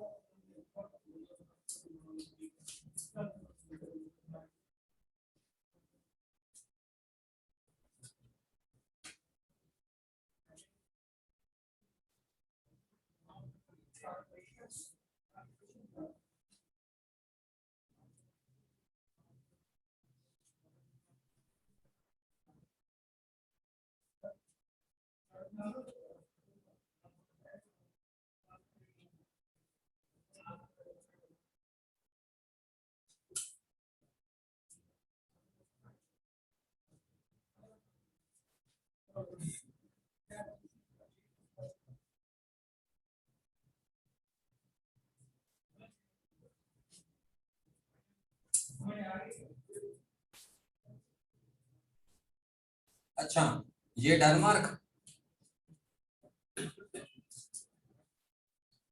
अच्छा डेनमार्क को इधर ले लेता हूँ। ठीक है,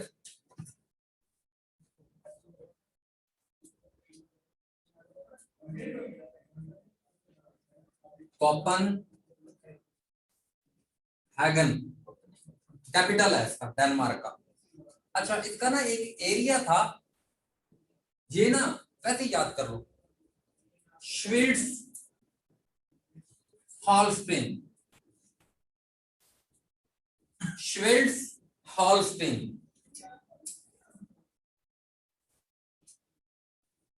डेनमार्क के साथ एक एरिया मैंने एसोसिएट कर दिया, जर्मनी।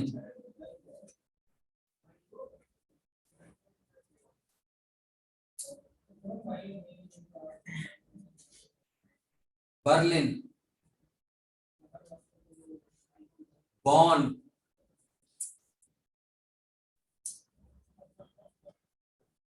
Berlin wall,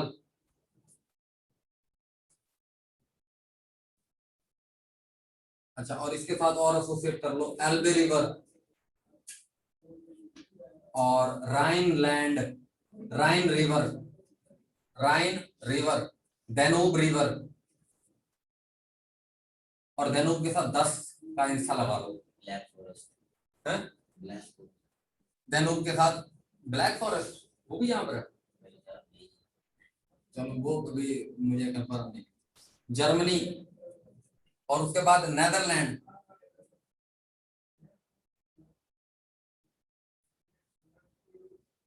Amsterdam. अच्छा, इसका एक बहुत जबरदस्त सिटी है जहां इंटरनेशनल ऑर्गेनाइजेशन के हेडक्वार्टर हैं, उसका नाम क्या है जी? हेग। दी हैग, दी हैग, दी हैग। अच्छा, और इसका एक और लिख लो, रॉटरडैम। ये भी इसकी सी पोर्ट है, रॉटरडैम। चाइना ने कनेक्ट किया है बेल्ट एंड रोड इनिशिएटिव को रॉटरडैम से। It is the farthest point of Europe, ठीक है, Rotterdam. Belt and road initiative जब हम कभी देखेंगे ना, उसका जब हम मैप ड्रॉ कर रहे होंगे, अभी तो आपको पूरी दुनिया का मैप ड्रॉ करना सिखाया जा रहा है ना, स्टेप बाय स्टेप। अच्छा, उसके बाद नेदरलैंड यहां पर है, NEH, और इधर ये बेल्जियम है। अच्छा, बेल्जियम का कैपिटल ब्रसल है।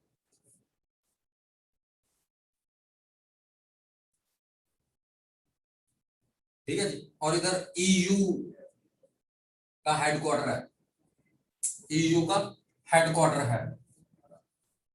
नेटो का हेडक्वार्टर किधर है? नेटो का भी यहीं पर है। अच्छा, नेटो में 30 ममालिक है। जेम्स स्टोल्टनबर्ग है इसका सेक्रेटरी जनरल है। अच्छा, चलो ये भी पढ़नी है हमने आज ही इंशाल्लाह। EU हेडक्वार्टर और नेटो। उसके बाद आज चलो देखते हैं बेल्जियम, तो उसके बाद ये लग्जमबर्ग। हाँ, लग्जमबर्ग सिटी।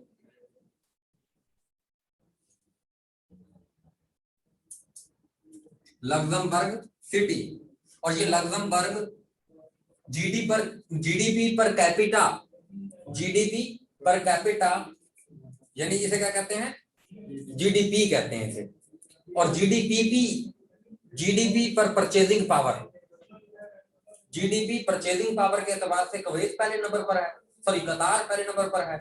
और जीडीपी पर कैपिटा के एतबार से लग्जमबर्ग अपने आयरन के रिसोर्सेज के हवाले से सबसे ज्यादा आयरन रिजर्व इधर है यूरोप के अंदर, आयरन रिजर्व लग्जमबर्ग। दूसरा कतार बताया, कतार। जीडीपी परचेजिंग पावर के एतबार से, मैं जब जीडीपी बताऊंगा तो फिर उस वक्त करेंगे। अच्छा, और जर्मनी बर्लिन हो गया। अच्छा, और ये पोलैंड है, और पोलैंड का कैपिटल क्या है? पोलैंड ने 2 बार जंग देखी है, इसलिए इसका कैपिटल क्या है? वारसा। वारसा बड़ा ही प्लेन कंट्री है, यानी माउंटेन ना होने के बराबर, बल्कि मेरा ख्याल है ही नहीं इधर तो पोलैंड। इधर थोड़ी बहुत, जर्मनी में भी बहुत कम माउंटेन है। अच्छा, जापान में पता है, जापान में 70% माउंटेन है। जापान में एरेबल लैंड जो है वो 11% है, जहां पर काश्त की जा सकती है। पाकिस्तान की कितनी है? 35%। पाकिस्तान की 35% काश्त काबिल है। दुनिया में सबसे ज्यादा किसकी लैंड काश्त एग्रीकल्चर लैंड है? USA, अमेरिका की, क्योंकि वहां पर पानी के सबसे ज्यादा रिजर्व हैं। सबसे ज्यादा नेचुरल वाटर कहां पर है? USA में है। और दूसरे नंबर पर इंडिया, इंडिया के पास बहुत ज्यादा एरेबल लैंड है। जर्मनी में लोग भी बड़ा ये एग्रीकल्चर के साथ भी इनका no doubt world manufacturing industry है Germany, no doubt. Audi, BMW, ठीक है जी। और ये जो कंप्यूटर की चिप्स हैं, कंप्यूटर की चिप्स सारी ये बनाता है जर्मनी, ठीक है। और आज भी दुनिया परेशान है कि जर्मनी जैसा मुल्क जो वर्ल्ड वॉर में बिल्कुल डिवास्टेट कर गया, वर्ल्ड वॉर 2 में जिसका बेड़ा गर्क ही हो गया, जिसको आधा तोड़ दिया गया और उसके कैपिटल के 4 हिस्से कर दिए गए।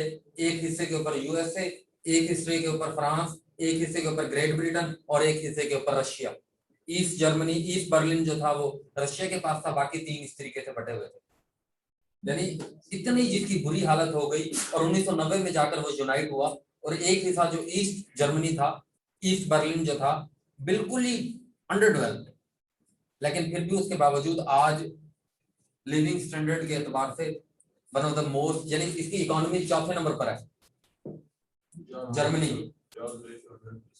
हाँ, जॉब रेशो 100% है, और इमिग्रेंट्स के लिए, और उस दूसरे नंबर पर कार्बन की जो एमिशन है वो इसने तकरीबन 0 कर दी है, यानी हाइड्रोजन ट्रेन बना रहा है। ठीक है जी, हाइड्रोजन ट्रेन बना रहा है। बड़े जबरदस्त किस्म का कंट्री है जर्मनी। और एजुकेशन सिस्टम इनका बड़ा जबरदस्त है।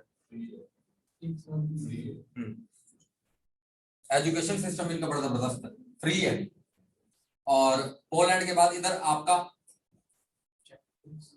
Check Republic. ठीक है। अच्छा, यूरोप कभी ऐसा नहीं होता था, यूरोप एक ही कॉन्टिनेंट था, एक ही इधर रोमन एम्पायर हुआ करती थी कभी ना।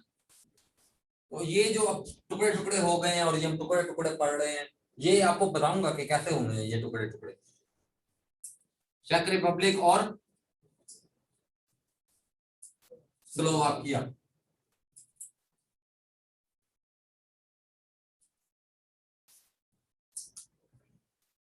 प्राग, चेक रिपब्लिक का कैपिटल क्या है? प्राग। और चेक रिपब्लिक में से भी वो एल्बे रिवर गुजरता है, डैन्यूब रिवर है, डैन्यूब भी गुजरता है। डैन्यूब रिवर 10 कंट्रीज में से गुजरता है। Danube river second largest river of the Europe है, डैन्यूब रिवर। और डैन्यूब के ऊपर आपको एक ये बताऊं कि जर्मनी की एक ये बड़ी जबरदस्त चीज है कि जर्मनी ने अपनी जो इनलैंड ट्रांसपोर्टेशन है वो वाटरवेज के थ्रू की है। यानी डैन्यूब रिवर के किनारे जो है ना, ये अपनी ट्रांसपोर्ट, अपनी जो है ना इनलैंड भी जो अपनी वो ट्रांसपोर्टेशन है, ये डैन्यूब रिवर कश्तियों के जरिए से करते हैं। और बनिस्बत ट्रेन के, या बनिस्बत जहाज के, या बनिस्बत हाईवे के, सबसे आपको जो सस्ता ट्रेड रूट है वो कौन सा पड़ता है? पानी। पानी का ट्रेड रूट आपको सबसे ज्यादा सस्ता पड़ता है। हाँ, जर्मनी की एजुकेशन और हेल्थ बहुत जबरदस्त, हेल्थ सिस्टम बहुत जबरदस्त है, बड़ा जबरदस्त, बहुत जबरदस्त। जर्मनी ने ही अभी वो वैक्सीन भी डेवलप की थी, फाइजर। फाइजर जर्मनी जर्मनी की कंपनी है, यूएसए की, यूएसए। अच्छा, नहीं, फाइजर यूके की नहीं, यूएसए की। फाइजर जो मुझे याद आ गया, यूएसए की।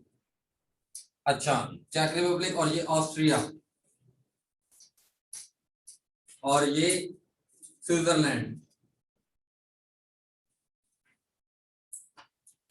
अच्छा, स्विट्जरलैंड ना 1815 में न्यूट्रल कंट्री बन गया था।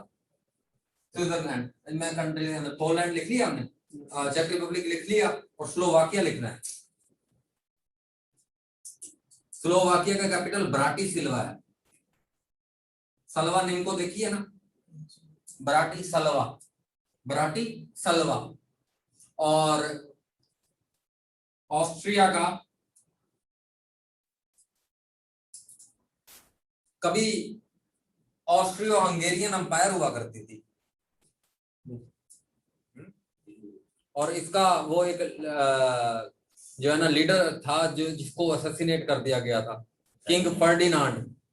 ठीक है जी, वर्ल्ड वॉर 1 की वजह बन रही थी। ऑस्ट्रिया का वो किंग था, वो किंग जोसेफ का बेटा था, और भतीजा था वो, जो उस टाइम पर किंग था ना ऑस्ट्रियो हंगेरियन एम्पायर का, जोसेफ किंग जोसेफ, उसका ये भतीजा था किंग जो है फर्डिनांड। ये गया हुआ था उधर बोस्निया में ना, गया हुआ था, तो एक बोस्नियन सर्ब लड़के ने इसको ना यानी शूट कर दिया। पहले इसकी एक अपनी सिक्योरिटी के साथ जा रहा था, तो सिक्योरिटी के साथ जाते हुए इसके ऊपर ना एक अटैक हुआ, उसमें ये तो बच गया और इसकी बेगम भी बच गई। इसकी बेगम भी साथ थी और ये खुद भी था, तो ये दोनों बच गए। लेकिन फिर बाद में क्या हुआ, उसके सारे जो साथ वाले फौजी थे ना वो जख्मी हो गए। ये चावल अपनी सिक्योरिटी को ब्रीच करते हुए, सिक्योरिटी लैप्सेस को इग्नोर करते हुए, ये उन फौजियों की तीमारदारी के लिए चला गया अस्पताल में। तो वो जो कातिल था वो भी पीछे चला गया और उसने इसके मुंह के ऊपर गोली मारी थी, और बड़ी शॉर्ट रेंज से मारी थी, शॉर्ट रेंज इसे फायर लगा था बड़ा। और उसकी यानी बीवी भी मर गई। ऑस्ट्रिया का वियना, ऑस्ट्रिया का वियना कैपिटल है। और स्विट्जरलैंड का बर्न। Famous city Geneva. और इसका जिनीवा भी एक सिटी है इसका। सिटी ऑफ मियाना होगा। कॉन्फ्रेंस। और ये इसका एक और जो है ना फ्रैंकफर्ट,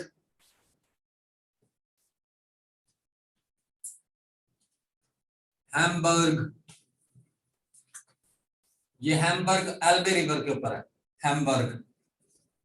अच्छा, एक मेन रिवर भी है, अगर कोई इंग्लिश लिटरेचर वाला है ना उसको पता होगा, मेन रिवर के ऊपर गॉटिक कल्चर में बड़ा ज्यादा हैवी हो जाएगा। हैम्बर्ग जो है ना फ्रैंकफर्ट, दो सिटी हैं जर्मनी के बड़े मशहूर। हैम्बर्ग और फ्रैंकफर्ट में तो यूरोपियन जो बैंक है उसका हेडक्वार्टर फ्रैंकफर्ट में है। अच्छा, स्विट्जरलैंड जो है बर्न और जिनीवा, इसके हम लिख लेते हैं। और इधर क्लॉगनी भी है एक, क्लॉगनी सिटी। और क्लॉन्जनी स्विट्जरलैंड में, क्लॉगनी इधर है, क्लॉन्जनी इधर है। अच्छा, और स्विट्जरलैंड हमने लिख लिया, बर्न और जिनीवा। स्पेलिंग क्या लिखते हैं क्लॉगनी? CLOGNE, क्लॉगनी। अच्छा, उसके बाद जो है आपका ये यहां से ना, ये आपका शुरू हो जाता है France.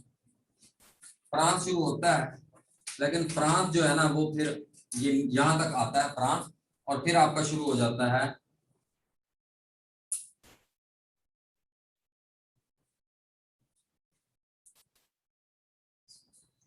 Iberian peninsula, Iberian peninsula. और ये आइबेरियन पेनिनसुला में दो कंट्री हैं, स्पेन और पुर्तगाल। स्पेन और पुर्तगाल दो कंट्री हैं।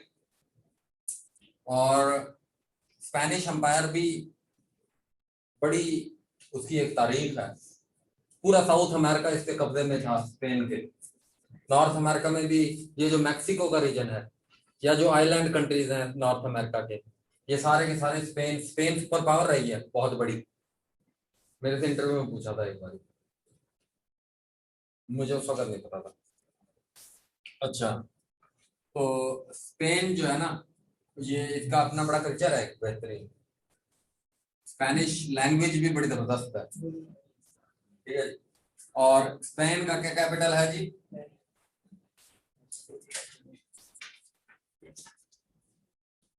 स्पेन में मैड्रिड, रियल मैड्रिड एक क्लब है, रियल मैड्रिड और बार्सिलोना, दो बड़े मशहूर क्लब हैं फुटबॉल के। स्पेन और पुर्तगाल,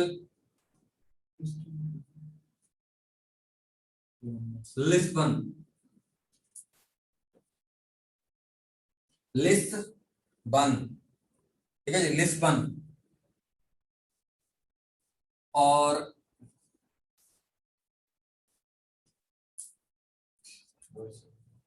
ये है जी फ्रांस।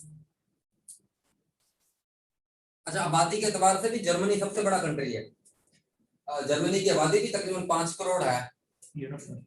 हाँ, यूरोप का टोटल एरिया ना,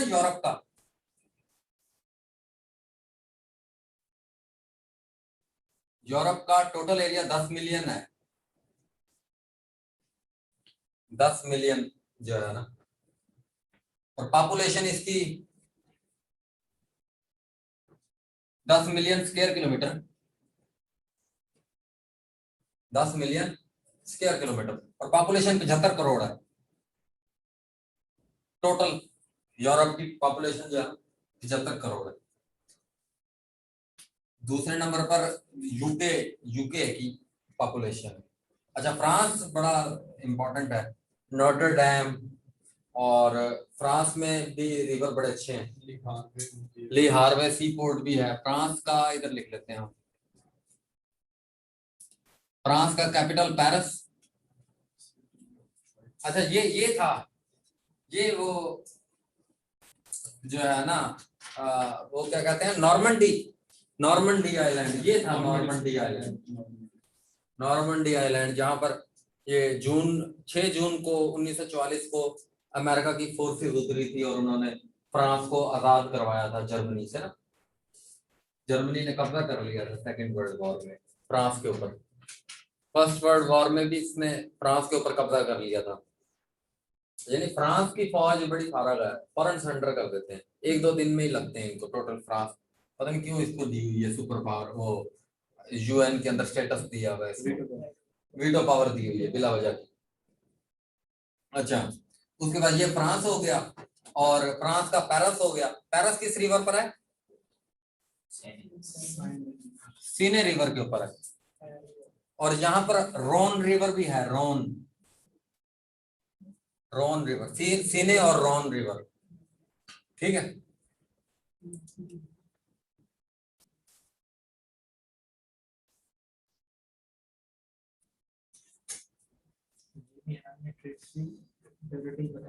हंगरी ऑस्ट्रिया के बाद आता है। Osteo Hungarian umpire, osteo Hungarian umpire. Austria के बाद क्या आ जाता है जी? ये हंगरी आपका,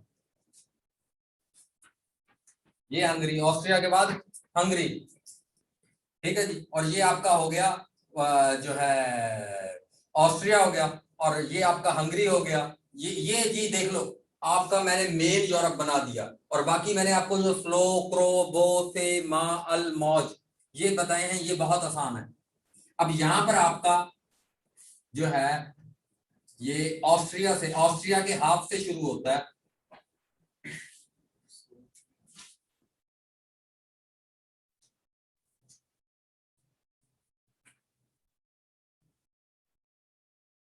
ये आपका इटली हो गया, ठीक है। ये आपका इटली हो गया, और इटली जो है ना आपका,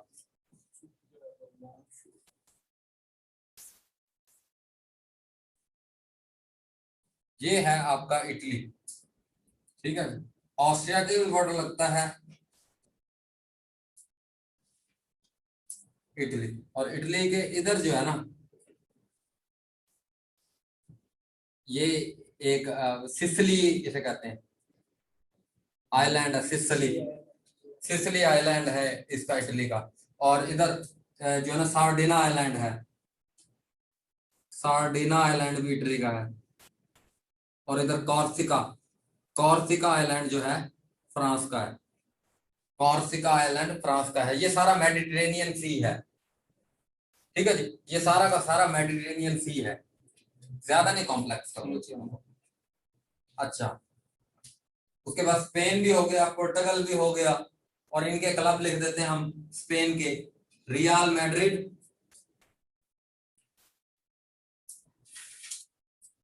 और बार्सिलोना, बारसा कहते हैं। अच्छा, ये आपको यहां तक कोई मसला नहीं हुआ, मैंने सारे पॉइंट्स क्लियर रखे हैं। जर्मनी को घेरा है मैंने, जर्मनी जैसे घेरता था ना फ्रांस को किसी दौर में, पोलैंड को घेर लेता था। पोलैंड बेचारे घोड़ों की फौज थी बेचारे के पास, ये तकरीबन 2-3 घंटे में फतह कर लिया था पोलैंड। जर्मनी ने पूरा यूरोप फतह कर लिया था, पूरे यूरोप, यानी ये जितना भी यूरोप है ना उसने यानी तकरीबन मेरे ख्याल 2 महीने में पूरा यूरोप फतह कर लिया था। जब वार स्टार्ट हुई है ना 1 सितंबर को, अक्टूबर, नवंबर, दिसंबर तक पूरा जो है ना दिसंबर 39 तक पूरे यूरोप की तकरीबन ब्लिट्जक्राग, बहुत ज्यादा तेज रफ्तार जो टैंक्स थे ना, बहुत ज्यादा तेज रफ्तार टैंक्स थे हिटलर के पास। उसकी पॉलिसी यही थी कि भाई जल्दी से जाओ और फतह कर लो सब कुछ। अच्छा, उसके बाद जो है अब आपका ये यहाँ पर आपका एड्रियाटिक सी है, यहाँ पर एड्रियाटिक सी है, और इस जगह पर पूरा आपका क्या आ जाता है जी, बाल्कन पेनिनसुला।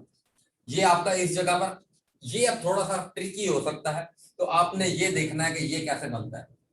ये आपका बाकी जो वो है, ये स्लोवेनिया तो बन गया जी,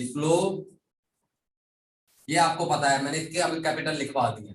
स्लोवेनिया का क्या कैपिटल है? लुब्जाना, लुब्जाना, लुब्जाना। और क्रोएशिया का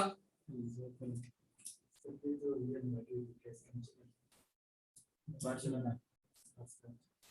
अच्छा, ये जो है ना इसका थोड़ा सा ना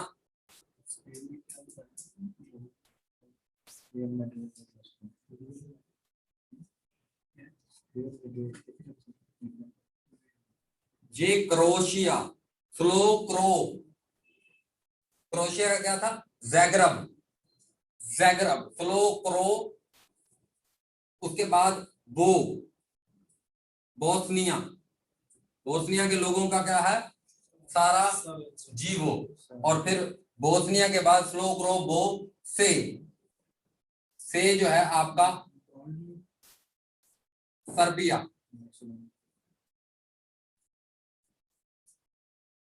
और सर्बिया का क्या है जी? बेलग्रेड। सर्बिया का क्या है जी? बेलग्रेड। और उसके बाद आपका पोलैंड के यहां पर एस्टोनिया, लाटविया और लिथुआनिया। एस्टोनिया ऊपर वाला, ये 3 कंट्रीज हैं, एस्टोनिया,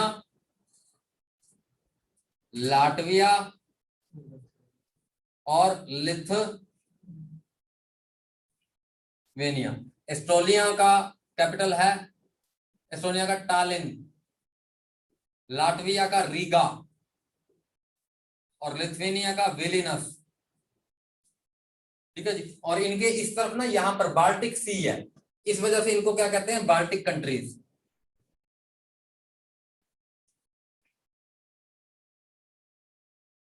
ठीक है जी, इनको क्या कहते हैं? Baltic countries. ठीक हो गया जी। स्लो क्रो बो से ये आपका अल्बेनिया,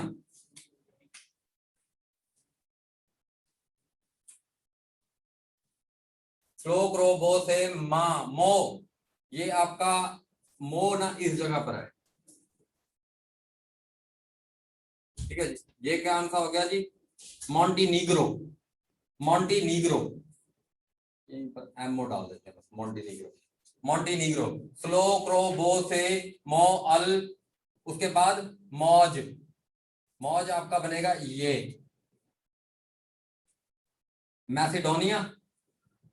फिर उसके बाद आपका मैसेडोनिया के बाद आपका क्या बनेगा? ग्रीस। ग्रीस आपका, ग्रीस हम तुर्की से जोड़ के वैसे बनाते तो ज्यादा बेहतर था, लेकिन चलो अच्छा, ये आपका ग्रीस हो गया। ठीक है। नीचे क्या लिखा हैं? सर्बिया और बोस्निया। बोस्निया और सर्बिया, वो स्लो क्रो बोसे वाला फार्मूला, वो वही फार्मूला, ये सारा फार्मूला वही, ये वाला एरिया है। ठीक है जी। और ग्रीस के ऊपर आपके क्या है जी? ये आपका बल्गारिया। ठीक है जी। और ये आपका क्या है जी? रोमेनिया, रोमेनिया। और रोमेनिया के इस तरफ यहां पर मालदोवा, लैंडलॉक्ड कंट्री है मालदोवा। ठीक है जी। और मालदोवा के इस तरफ ये पोलैंड के साथ लगता हुआ यूक्रेन, सबसे बड़ा एरिया वाइज कंट्री। ठीक है जी। यहां पर ये ब्लैक सी है, यूक्रेन, यूक्रेन का हम लिखते हैं ना अभी। और यूक्रेन के ऊपर आपका क्या है जी? Belarus, Belarus. ठीक है जी। यूक्रेन के ऊपर क्या है जी? आपका बेलारस। ठीक है। और अब आप काफी सारे कंट्रीज हमने लिख दिए, हम इनके कैपिटल लिख देते हैं। अच्छा, ये तो सारे हमारे हो गए हैं। पहले ही बल्गारिया का लिखना है।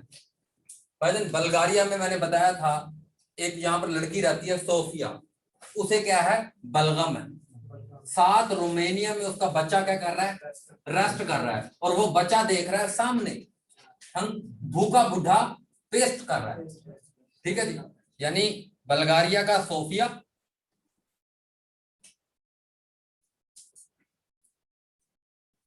ठीक है जी। रोमेनिया का बचारेस्ट, बुकारेस्ट, रोमेनिया का बुकारेस्ट और उसके बाद जो है हंगरी का बुडापेस्ट, बुडापेस्ट, हंगरी का बुडापेस्ट, और यूक्रेन का कीव, यूक्रेन का कीव, और बेलारस का, बेलारस का मिन्स्क, मिन्स्क, मिन्स्क, बेलारस का मिन्स्क, और उसके बाद मोल्दोवा का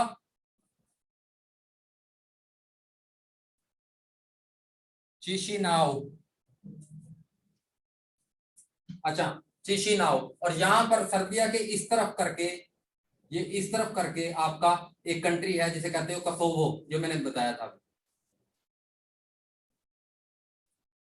ठीक है, अब ये इसकी बार बार प्रैक्टिस करना, और यहाँ पे करके आपका जो है यूके अभी मैंने नहीं बनाया, ठीक है ना, मैंने यूके बनाया है और ना मैंने अभी 3 ये कंट्री बनाए हैं जिनको आप क्या कहते हो, स्कैंडिनेवियन कंट्रीज जो कहते हो आप उनको, जो है नॉर्वे, स्वीडन और फिनलैंड।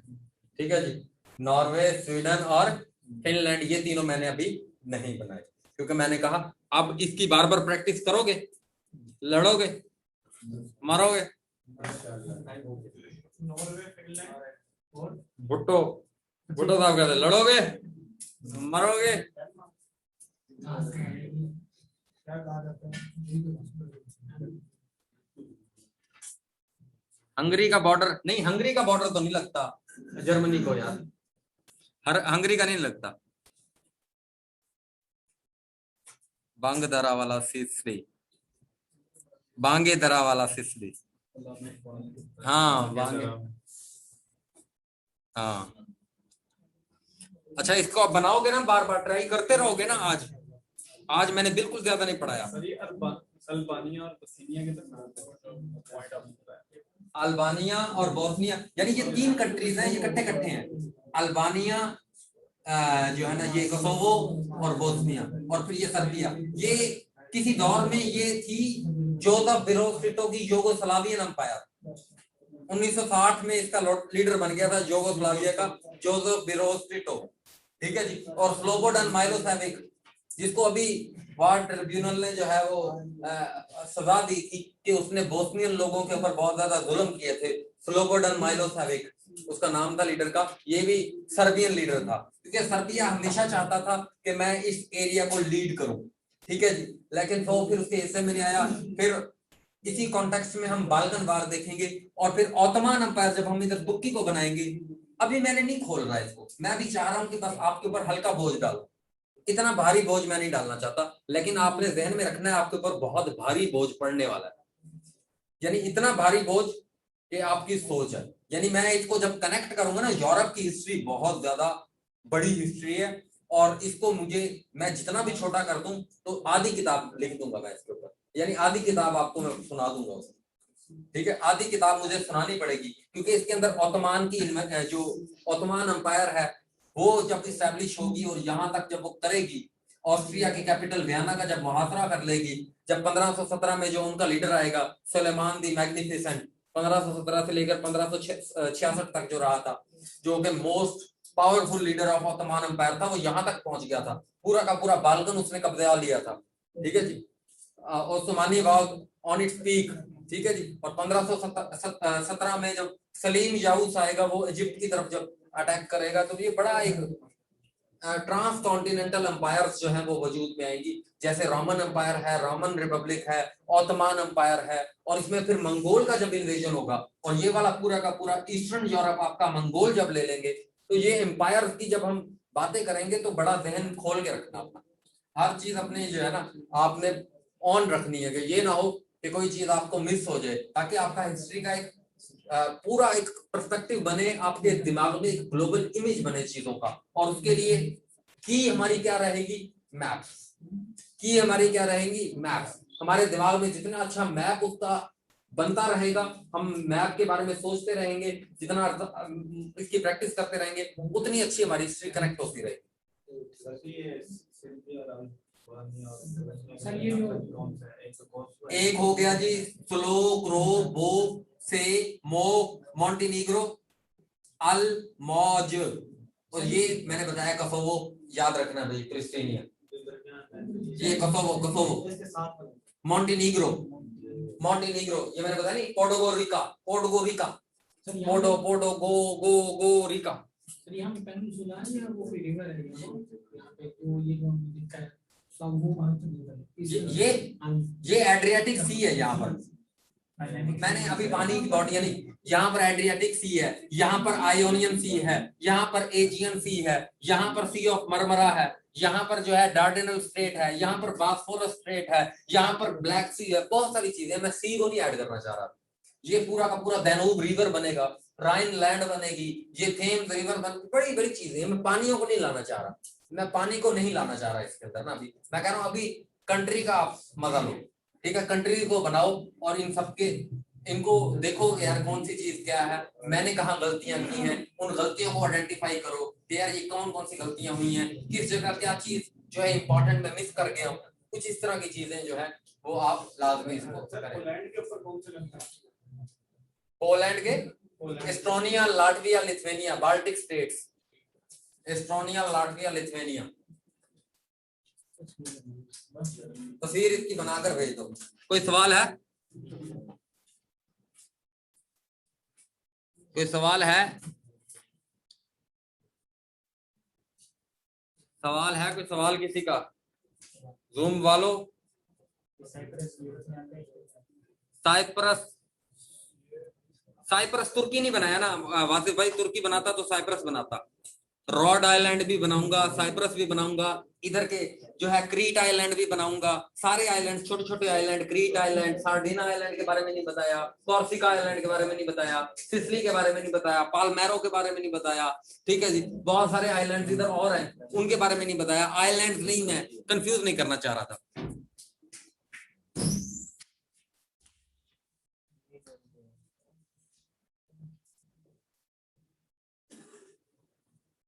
ठीक है, कोई और सवाल?